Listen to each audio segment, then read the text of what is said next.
Hey guys, good morning and welcome to another episode of Behind the Closed Doors. And it's beautiful weather. Yep. Hey guys, it's been a while for the vlogs, but hey, normally we had like 2 vlogs a week, but thanks to COVID we hardly do any workshops. But today we have a very special workshop. Today's a workshop very dear to my heart. It's the workshop cosplay. And as you guys know, I love comics, horror movies, Batman, whatnot more. So cosplay without a doubt just hits the nail on the head. So it's gonna be fun. We have 2 people actually arranging the clothing and the styling. So I'm very curious to see what happens. It's a totally new model because Noreen normally is one of our cosplay models, but she's pregnant. So she's gonna help out with the styling. And the model we're gonna use today, I never saw her before, so that's going to be very exciting because normally we always do a test shoot before a workshop. So I'm really looking forward to this one. Enjoy today's episode of Behind the Closed Doors. If you like, well, please hit that like button, subscribe, and of course hit the bell notifications. Guys, I'm ready. Let's go.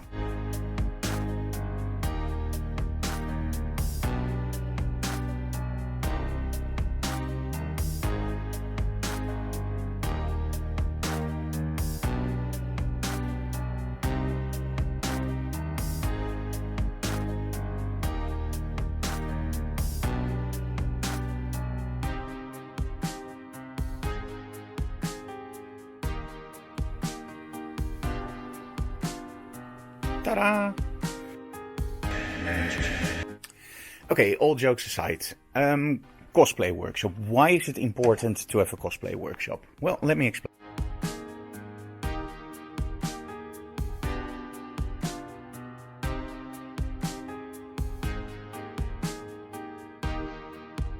Now, as a photographer, we have several trains of thought, but one is very methodical. Like, okay, we set something up, it works, and we keep repeating it. It's calculated. It works, so go.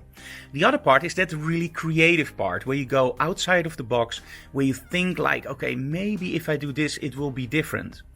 Now, I think a great photographer can combine those two.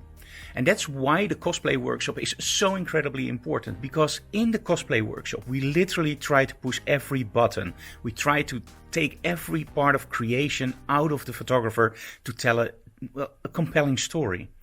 And all that knowledge you can later use, for example, in a family portrait, to just push that person a little bit further, have a little bit of fun. And maybe you like cosplay photography that much that you start your business with cosplay photography. Why not? We'll see what happens today. I'm really looking forward to it. I already know there's one Catwoman in the house today, so that's gonna be awesome. Hey guys, I think I'm gonna set everything up and I'm ready for the students.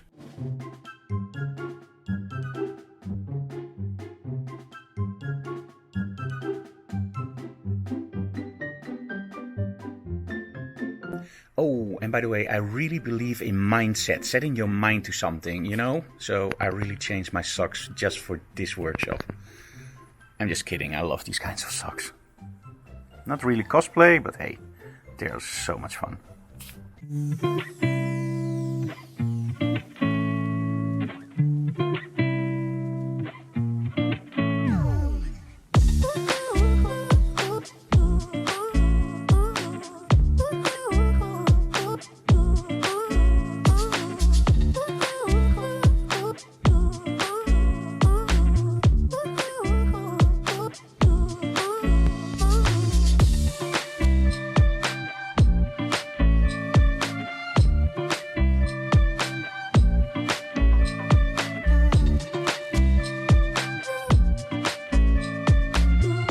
Okay, today the theme is actually start simple, build it up. And actually to also show you guys, and of course the students, that with a simple light setup, you can still create beautiful images. But if you stop your photo shoot there, you miss so much more. Like for example in this setup, we started out with flat lighting against our click prop backdrops, and it absolutely looked awesome. Everything just fit nicely together.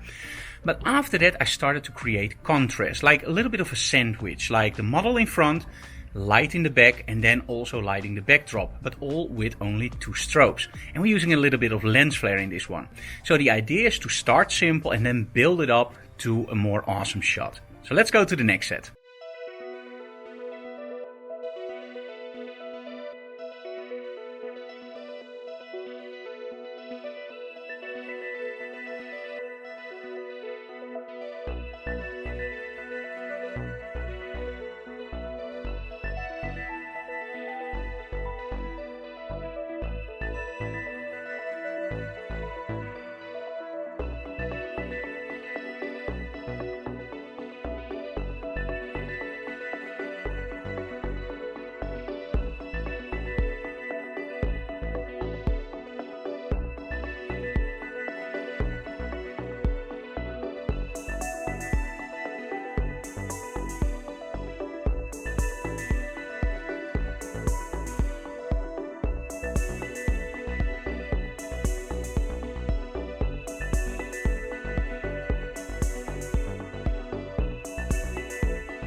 Catwoman. As a Batman fan, that was awesome, right? Now, with Catwoman, we decided to do two totally different sets. The first set against the gray seamless on a little bit of a square like we have in our studio. So the model is a little bit off the ground, shooting from a lower angle, which makes a huge difference, using 2 accents and 1 strobe on the back. Again, that sandwich technique. Create a front, a middle part that you can light, and the back that you can light separately, or maybe something in between, which we're going to do in the next set. So first set, very simple. Second set, we try to do it a little bit more like an atmosphere. And this was actually where we start using the sandwich technique to the full extent. So we have our model here, we have a background here, and we have 1 blue strobe aimed exactly in the middle. By changing the angle and changing the position of that blue strobe, you can actually determine how much of that light hits the backdrop and how much of that light is used as an accent light. So what you would normally do with 3 strobes, we are actually doing with 2. By using the inverse square law, light falls off over the distance, and using an angle. And by creating that distance between the backdrop and your model, that sandwich, you now actually have a nice in-between where you can literally just start aiming that strobe. And the cool thing is, if you need a little bit more wiggle room, you can always place your model a little bit closer to the backdrop or a little bit further away. So play with those distances. And that was everything about set number 2 from Catwoman. So set number 1, more simple. Set number 2, using that technique to the fullest extent. And that was a very, very tricky one because I never did that before. So I was really challenging myself, and I think the outcome is pretty cool. And also, by the way, do you see that nice glow on our side? That's that black mist filter from KFF Concept. Awesome filter. It's now, I think, almost constantly on my camera unless I take it off when I don't want lens flare. But every other moment it's on there. It just gives you beautiful... I just love that filter.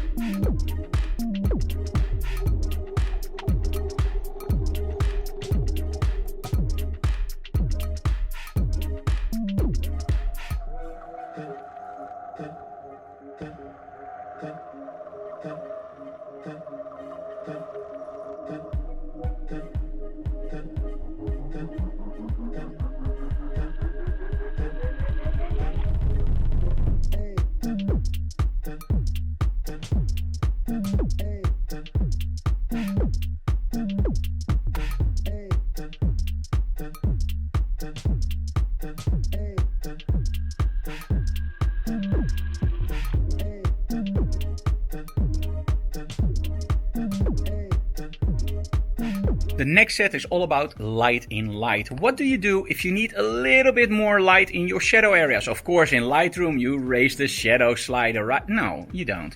You have to fix it in camera. Well, according to me, fix it in camera. Why fake it when you can create it, right? So in this case, we created a nice high contrast setup, but by adding a little bit of accent light, you got a nice separation from the backdrop, but still there was a lot of detail missing in the dress.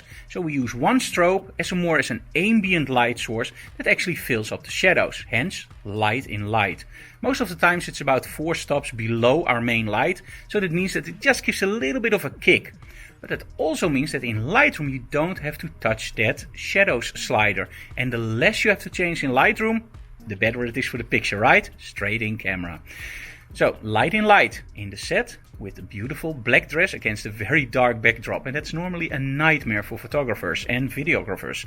But by using that light in light technique, you have a beautiful, beautiful, well, flexibility. Because if you want a little bit more shadow detail, you just raise that light power a little bit. If you want a little bit less, you take a little bit off. You have so much flexibility if you start to understand that technique. I think it's one of the most powerful techniques you can use, light in light.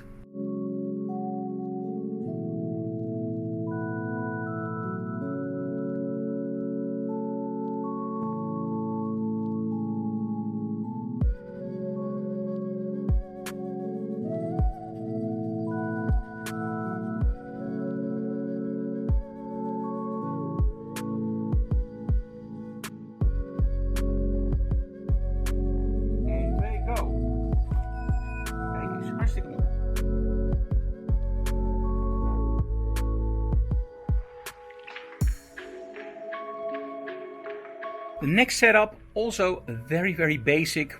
The way that we started, our model in front of a pink backdrop, beautiful cyan dress, combination of colors, I really like it. But I did use a grid to create a nice vignette around our model. After that it looks nice, right? Yes, but it's a little bit flat. But hey, that vignette really creates something cool. But what if? And that's the point where we actually started using a strip light. And of course you can see a strip light as one light source, but you can also see it as 3 different softboxes connected to each other. The middle one gives the most light and the sides just give a little bit less. By playing with the angle, both horizontal but also like this, you can literally determine where you want your light to hit your model, and that gives you so much flexibility. Again, that word flexibility. A lot of photographers are stuck with their lighting and they do the same thing over and over again. Just see lighting as something fluid like water, and you can literally determine where it goes by just steering that light, using grids, using flags, but most of all just using your common sense. Visualize where the light is going to hit the model, you know where the shadows are going to fall, right? Change the angle and the shadows also have a different location. Create that sandwich technique by moving the model away from the backdrop and creating that space between the model and the backdrop, and you can literally just play with the light in there. And that's most of the theme from today, creating that separation, but most of all using one strobe where you normally would use 2. Very exciting technique.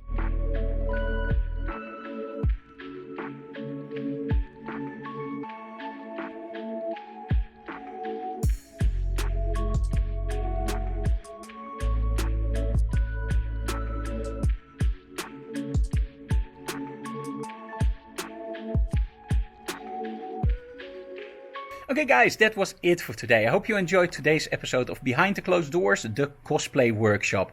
Now of course we hope to do more of these vlogs again when we start doing the workshops more regularly. So next week we don't have a workshop, but the week after that we have another workshop. Let's hope that that workshop will continue, and then we'll see you again for a next vlog. Or maybe we're going to do something in between. You never know. Keep checking our YouTube channel, and that's also why you have to subscribe and hit the bell notification so you get a notification when we have a new episode out from Behind the Closed Doors. Oh, and by the way, next Wednesday we have a new digital classroom, and it's the start of the 7th season already, and we have something really special planned, so make sure you follow that live stream or watch it later. Hey guys, thank you so very much for watching. Stay safe, keep shooting, and if you have any questions, leave them in the comments below, but most of all, tell other people about our channel so we can grow. Bye guys.